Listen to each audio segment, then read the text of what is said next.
Bine v-am găsit, bine v-am regăsit, dragilor din Zodia Capricorn, oriunde v-ați afla.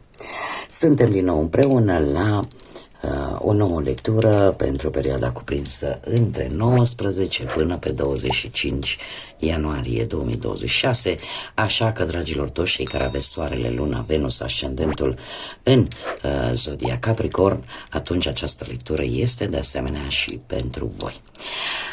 Ca de fiecare dată, nu uitați, este totuși o lectură general colectivă, așa că vă rog să luați decât ceea ce va rezona cu voi. Și fără prea multe alte introduceri, haideți să trecem la treabă și să vedem ce ne spun zarurile astrologice. Ce este important de știut pentru voi, dragilor din Capricorn, în această săptămână 19-25 ianuarie. Și avem, haideți să vedem, casa 6-a, avem nodul nord, haideți să le punem aici, nodul nord sau nodul sud, stați, nu, e nodul sud, da, pentru că avem restul de planete, trebuie să stea drepte, deci avem nodul sud și vărsătorul. Dragii mei dragi, nodul sud ne vorbește despre ce anume trebuie să țineți voi cont și să nu mai repetați. Ne poate vorbi desigur și de karmă, iar faptul că avem vărsătorul și vărsătorul este o zodie destul de, care își impune energia destul de mult și își lasă o amprentă având un Pluton în această zodie, aș spune că este o săptămână în care voi ar trebui să țineți foarte mult cont de ceea ce vă îngrădește, de ceea ce vă, cum să spun eu, pe calitatea vieții voastre, pe acele lucruri în mare parte vis-a-vis de sănătate, vis-a-vis de muncă, vis-a-vis de anumite bunuri, de cum le păstrați, de vitalitatea voastră, posibil, bine, în general așa cam cum vă organizați voi viața de zi cu zi, dar ne poate vorbi de asemenea și pentru alții dintre voi și de animăluțele voastre de companie, de cum, cum să spun eu, cum aveți grijă poate de aceste ființe, da? Indiferent care sunt ele. Acum, așa per general, aș spune că sunt lucruri pe care voi probabil că n-ar mai trebui să le tot repetați. Sunt chestii karmice care tot vin în viața voastră și poate atitudini pe care le tot repetați și la care probabil că va trebui să vină o săptămână revoluționară în care simțiți nevoia să vă eliberați de ceva sau să concluzionați ceva. Aș mai spune că veți fi mult mai interesați vis-a-vis de adevăr privind poate ceva legat de muncă, ceva legat, v-am mai spus, de sănătate sau un adevăr care să vă reorganizeze, ca să zic așa, un pic viața cotidiană. Și asta cu precădere pentru cei care poate chiar aveți un ascendent în Vărsător. Eu aș spune mai degrabă că veți avea parte de o trezire, pur și simplu. O trezire și acea senzație că parcă n-ai mai vrea să mai repeți anumite obiceiuri, anumite acțiuni pe care le-ai tot făcut de-a lungul timpului și să țineți poate, să vă gândiți poate un pic mai mult la sănătatea voastră, la ce vă trebuie vouă la nivel de profesional, la nivel de muncă, să vă gândiți un pic mai mult la ceea ce cu adevărat contează în viața voastră. Asta ar fi un aspect important. Haideți să mergem mai departe și să vedem ce ne spune și tarotul. Ce vine pentru dragii mei din Capricorn în săptămâna 19-25 ianuarie 2026?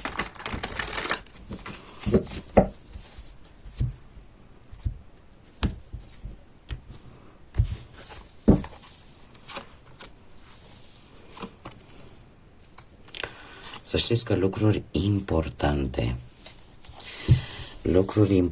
sau mai bine zis, poate pentru unii, lecții importante.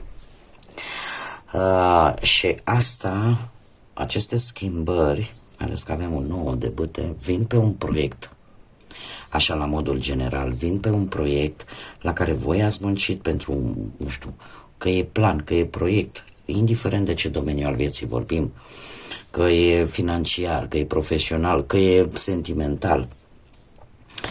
Ori vor veni niște lecții de viață în care îți vei da seama, nu mai trebuie să fac aceeași greșeală, nu trebuie să mai repet aceleași lucruri pe ceva care ți-a luat timp, care ți-a luat foarte mult timp și e posibil de asemenea ca anumite piedici, anumite obstacole să se interpună în această săptămână și să te împiedice oarecum să-l duci la bun sfârșit. Dar nimic nu este întâmplător. Avem aici zodia Taur, avem zodia Berbec, poate că unii dintre voi aveți și un ascendent în Taur sau un Berbec, sau pur și simplu aceste zodii rezonează cu unii dintre voi. În această lectură avem împăratul care ne vorbește de autoritate, de organizare, de acea energie în care lucrurile trebuiesc planificate, da? În care mintea este foarte activă și acea dorință de a învăța lucruri noi, de a avea experiențe noi. De obicei, împăratul vine cu pentru unii dintre voi ca o autoritate paternă. Posibil să vorbim de un tată, de un frate mai mare, în general pe partea asta paternă, în general, dar voi puteți să adaptați, dat fiind și faptul că totuși este o lectură general colectivă. Dar aici ori apare implicarea acestei energii în viața voastră, care ori pur și simplu voi repetați un anumit șablon care ține foarte mult de partea paternă. Sau e vorba de un anumit șablon în care totul trebuie să fie riguros, totul trebuie să fie, mai ales dacă vorbim de parte materială, de stabilitate, da? De poziție socială, atunci, cum să spun eu, din punct de vedere karmic, așa cum bine am văzut cu acest nod sud, tinde să repetați oarecum, poate, nu știu, atitudinea unei părți părintești sau poate chiar voi, dacă aveți și un ascendent în Berbec, aveți aceste atitudini, aveți aceste gânduri foarte bine puse la punct. Acum, dat fiind că avem duetul da, împărătesc, avem atât împăratul cât și împărăteasa, este o conjunctură foarte echilibrată. De ce? Pentru că avem atât yang, avem foc și cât și yin. Avem împărăteasa care ne vorbește despre arhetipul acela feminin, care de multe ori poate că vă este greu să vă faceți înțeleși în fața celorlalți, dar rămâne acel mister fertil, rămâne totuși acea stare în care veți prioritiza sentimentele voastre. Cumva treceți de la faza asta un pic rigidă de a vedea lucrurile la următoarea fază, care este, Doamne, știi, eu trebuie să mă gândesc și la ceea ce am nevoie, la ce simt, la emoțiile mele. Că nu că nu va fi lucru ușor. Știți cum e, orice schimbare, și 2026 este un an al schimbărilor profunde, al schimbărilor pe nepusă masă, dar sunt niște schimbări probabil necesare pentru mulți dintre voi. Și găsirea acestui echilibru, da, între a fi organizat, între a fi original, între a fi cât mai focusat pe ce te interesează pe tine, dar cât și partea asta emoțională, partea asta care să, cum să spun eu, care încearcă să integreze toate aspectele vieții. Da? Și care atunci când are un anumit rol de îndeplinit, fie că e, nu știu, de părinte, de prieten-prietenă, de asociată, o face într-adevăr cu multă pasiune. Acum trebuie să vă spun că abundența voastră, indiferent de ce aspect al vieții, abundența cu care vine împărăteasa, este într-adevăr un pic condiționată de acest plan la care voi munciți de ceva vreme și care va mai avea mici piedici.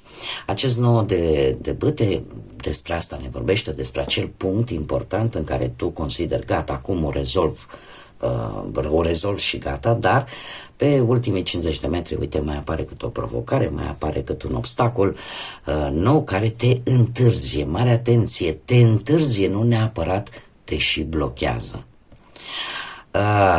Încercați în această săptămână, dacă rezonați cu acest mesaj vis-a-vis de acest proiect, încercați să luați în calcul domol, să fiți echilibrați, pentru că energia este într-adevăr una destul de echilibrată, să știți. Avem atât împăratul cât și împărăteasa, da? Care într-un anume fel se completează foarte bine și, cum am mai spus, e vorba poate și de o lecție destul de importantă pentru voi. Luați în calcul atât, chiar dacă vin aceste mici opreliști, dar nu renunțați. Cred că asta este cel mai important, să nu renunți. Haideți să o luăm așa, pe căprării, cum spun eu, da? Pe parte profesională, pentru că până acum am vorbit așa la modul general. Pe parte profesională aș spune că eforturile pe care voi le-ați făcut și le veți face vor ieși în evidență și veți fi mult mai atenți la cum vă organizați, iar cei care sunteți în căutarea unui job, se pare că vă veți oferi, nu știu, prin intermediul unui interviu, da, vă veți oferi serviciile într-o modalitate mult mai cerebrală, mult mai logică, și lucrul ăsta te poate ajuta. Alături de împărăteasa care te poate ajuta. De ce? Pentru că păstrează acest echilibru, acest mister, această nonșalanță, această atracție, pentru că împărăteasa nu ne vorbește decât de abundență, da? Ne vorbește și de felul în care tu te vestimentezi, de felul în care tu te prezinți în fața celorlalți și faptul că unii dintre voi chiar veți avea o anumită abilitate pe care n-ați mai folosit-o poate de mult, aceea de a avea acel vino în coa, chiar și la nivel profesional, de ce nu? Da? În așa fel încât să atrageți privirile și, nu știu, probabil că vă veți schimba și modul în care, băi, am un interviu astăzi. Să ții cont, de exemplu, de anumite culori sau să schimbi ceva la aspectul tău fizic în așa fel încât să dai și mai multă credibilitate, dar folosindu-te și de cum să zic eu, de partea cerebrală, logică, da? Și în felul ăsta să-ți crești șansele de a avea un rezultat pozitiv la un interviu sau nu știu, e posibil în mare parte, poate unii dintre voi, dacă aveți de-a face cu joburi serioase, da? Unde se cere o ordine, planificare, nu știu, poate șef de personal sau pe partea asta activităților militare, da? o anumită strategie pe care voi o veți folosi și care, chiar dacă vă va întârzia cu acest nou de bâte pe plan profesional, să știți că asta ori poate să vină din cauza faptului că mai există cineva interesat de postul de care voi sunteți interesați sau pe care voi îl aveți și asta poate aduce o negociere destul de dificilă. Dar aveți șanse să obțineți acest job și eu tind să cred că o veți face, dat fiind acest echilibru de forțe și important este să nu vă lăsați, doborâți, da, de această piedică care poate apărea în această săptămână. Dacă vorbim de bănuți, aș spune că e posibil ca unii dintre voi să fiți implicați într-un proces legal legat de bani.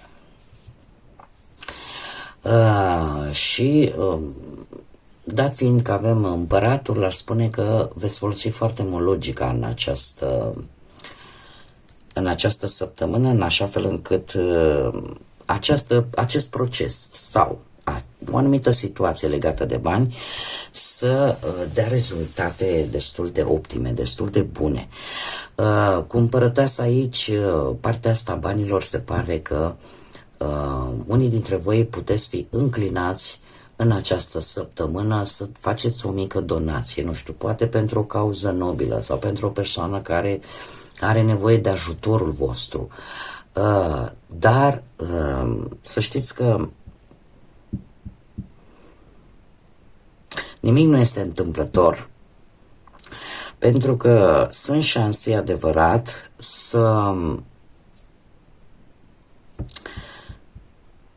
să primiți și o mică sumă de bani care să vă ajute cu acest nou de bâte să achitați sau să acoperiți cel puțin anumite cheltuieli importante pentru voi. Dacă vorbim de partea sentimentală, aici trebuie să vă spun că este de asemenea un echilibru cumva între planul material și cel sentimental, pentru că avem pe de o parte împăratul care ne vorbește de stabilitate financiară, da? Și stabilitate cam pe toate zonele, dar în speță foarte mult pe partea asta materială, dar avem împărăteasa care vine și ea cu pasiune, vine și ea cu dulceață, cu profunzime, da? Și aici se produce, cum am mai spus, acest echilibru, mai ales pentru cei care deja sunteți într-o relație. Aș spune că vă simțiți mult mai atrași pentru cei care sunteți într-o relație în această săptămână. Se îmbină așa un pic utilul cu plăcutul, ca să zic. Și eu aș mai spune că sunteți mult mai armonioși, așa, mult mai senzuali în pereche. Chiar dacă avem acest nou de bâte aici, este un moment probabil, din punct de vedere sentimental, pentru cei care sunteți deja într-un cuplu, în care relația voastră va fi apărată nu doar de unul, ci de amândoi. E ca și cum mai zice, suntem noi doi împotriva lumii. În special, posibil să apară mici interferențe din partea unor energii externe. Da? Dar aceste energii externe pe care voi le cunoașteți și nu este nimic nou, ca să zic așa, dar unde voi se pare că vă veți apăra amândoi relația în fața celorlalți. Dacă vorbim de cei singurei, aș spune că descoperiți voi, dragilor, care sunteți singuri, descoperiți că puteți, dacă nu ați descoperit încă, că puteți fi mai atractivi decât în mod normal și vă veți axa foarte mult în această săptămână pe aspectul fizic, dar o veți face, mare atenție, nu la întâmplare. Veți ține foarte mult cont și de dorințele voastre și de partea, cum să spun, adică să nu dați în ridicol veți ține cont de anumite reguli stricte pe care voi vi le impuneți, dar care vă va face să ieșiți așa în evidență și vreți voi să fiți un pic mai atractiv decât în mod normal. Acum, pentru unii dintre voi, e posibil să apară o energie, poate un pic mai mare ca voi de vârstă, dar e o persoană care, în general, este atrasă atât de ordine, de organizare și există șansa, să știți că este cineva, mie asta îmi spun cărțile, pe care e posibil să o cunoașteți de ceva vreme și unde voi poate, nu știu, v-ați chinuit destul de mult să-i câștigați inima, dar nimic nu e pierdut, da? Știți cum e, că până se închide ușa, nimic nu e pierdut până nu se închide. Și veți fi mai interesați tocmai de aceea de a avea o nouă apariție, de a atrage mai mult, așa că nu vă lăsați, pentru că nu? Aveți șanse să câștigați inima cuiva, chiar dacă e după o lungă luptă cu alte energii care au avut poate același interes. Haideți să vedem și ce ne spun, ce mesaj divin am pentru voi, dragilor, în această săptămână 19, sunt foarte mari, 19-25 ianuarie. Care este mesajul pentru dragii mei din Capricorn pentru această săptămână? Vești, entuziasm, optimism, dragii mei. Sunteți foarte nerăbdători și să știți că veți avea parte de niște vești total neașteptate, dar care vă vor deschide niște uși, vă vor deschide noi drumuri.